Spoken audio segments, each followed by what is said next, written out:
As we've reported, Buffalo Bills defensive back Damar Hamlin remained in critical condition Tuesday. He collapsed on the field during a game Monday night. The NFL said he suffered cardiac arrest after a tackle. Hamlin's medical emergency is a bracing reminder that football is a dangerous sport, but also incredibly popular.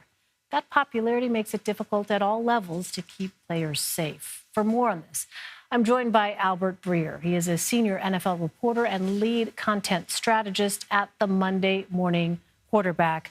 Welcome, Albert. Thanks very much for being with us. So Damar Hamlin collapsed, we know, after what seemed to be a routine tackle. There was no blow to the head or blindside tackle. Realistically, how can the NFL prevent devastating injuries like that in a sport where inevitably, athletes colliding is really the point of the thing? Well, I mean, we can start there. There is no preventing it. If you're going to play this game, it's a dangerous game. It's what everybody signed up for. And, the environment's a little different than it was 30 or 40 years ago. I'd say in the 80s and 90s, the athletes didn't have all the information. They have a lot more information now on what they can do to themselves by playing this sport.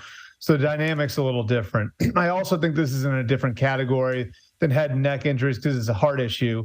And if this is what a lot of people have suspected that it is, it's a sort of heart issue that can be seen in baseball or lacrosse more commonly than it is in football. So, I think it's 100% worth having the conversation about concussions and neck injuries and all the things that are endemic to football. This particular one isn't really in that category. This particular one is sort of a freak heart issue that comes up in other sports. And, again, like the violence of the game was a factor in this injury because it was caused by the Bengals receiver T. Higgins burying his head into Damar Hamlin's chest. But, it could have happened just as easily in a lot of other sports. And it has happened in youth lacrosse. It has happened in youth baseball. So I think it's sort of separate from some of the head and neck injury issues football's had. Albert, let's talk a bit about the decision to ultimately halt the game, because as we were watching last night, as you know, many times there were shots of the field and not a lot of information coming out about the decision, and this sort of decision-making process. At one point, it appeared that maybe the players would perhaps go back on the field, although given just those devastating images and the anguish on the players' faces, it was really hard to imagine how that would take place. But can you talk about, Albert, why it might have taken so long to ultimately come to that decision to halt the game for the night? Yeah, I think the easiest answer to that is that it was an unprecedented situation. Now, the league pushed back pretty hard on a conference call at midnight with the media and saying that there was never a thought to restarting the game. But that's not the way the people on the field felt. And I've talked to coaches and players who were told over and over again, 5 minutes, 5 minutes, 5 minutes. That's the protocol in situations like this where there is an ambulance in the field and there is an extended stoppage. Players and coaches are told you're going to get 5 minutes to warm yourself back up after the injury situation is resolved. And so, I know the players and coaches in the field, whether that was communicated from the league office or the officials, wherever that originated, that message was getting through to the players. And, that's why you saw shots of Joe Burrow, the Bengals quarterback, warming up. And I think really where the turning point happened was, and this is a credit to these guys, the two coaches. And, my understanding is Zach Taylor looked across to the other side of the field, saw Bill's coach, Sean McDermott, standing there, saw the look on his face, and walked over there. And as he walked over there, realized there's no way we're going to be able to finish this game. There's no way we can play another snap. And, I think at that point, Taylor and McDermott took matters into their own hands.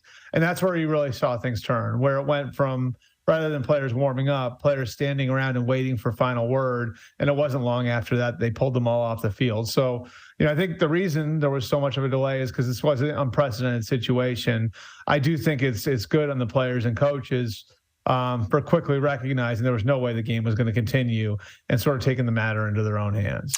Some of the commentary that we heard last night also talked about sort of the mental health of these players who witnessed what happened. And I wonder, Albert, if you can speak to that a bit. After witnessing something so traumatizing as a player, how do you get back on the field? Are there mental health resources that the NFL offers to players? What do we know about that aspect? Yeah, well, all the teams have a vast array of resources that are available to the players. So I don't think any player, Bengals, Bills, or even with other teams, is going to have any issue finding help if they want it from a mental health standpoint. I think that'll be there for them.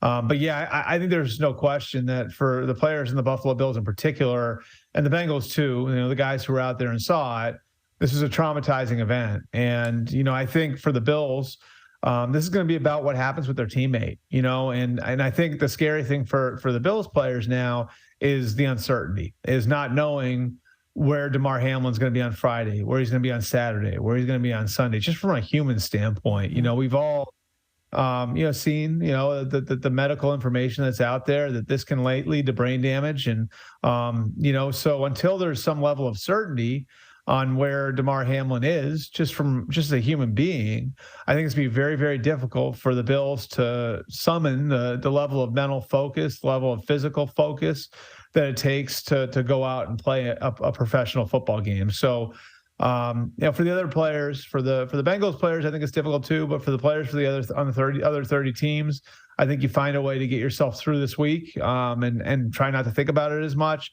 It's a lot harder when you were on that field, and it's even harder if you're on the guy's team. And so I think that's really where we are with the Bills right now. Is as long as there's uncertainty on Damar Hamlin's situation, I think it's gonna be hard to push those guys out there onto a football field and ask them to summon the level of mental focus and physical focus it takes to play in a pro football game. Right. There's just so many open questions right now, and bigger questions too, not just the players, but, the people who watch and understand now the level of risk that these young men, take on. So certainly, I'm sure these are discussions that are going to be happening here in the days and weeks ahead. Albert Breer.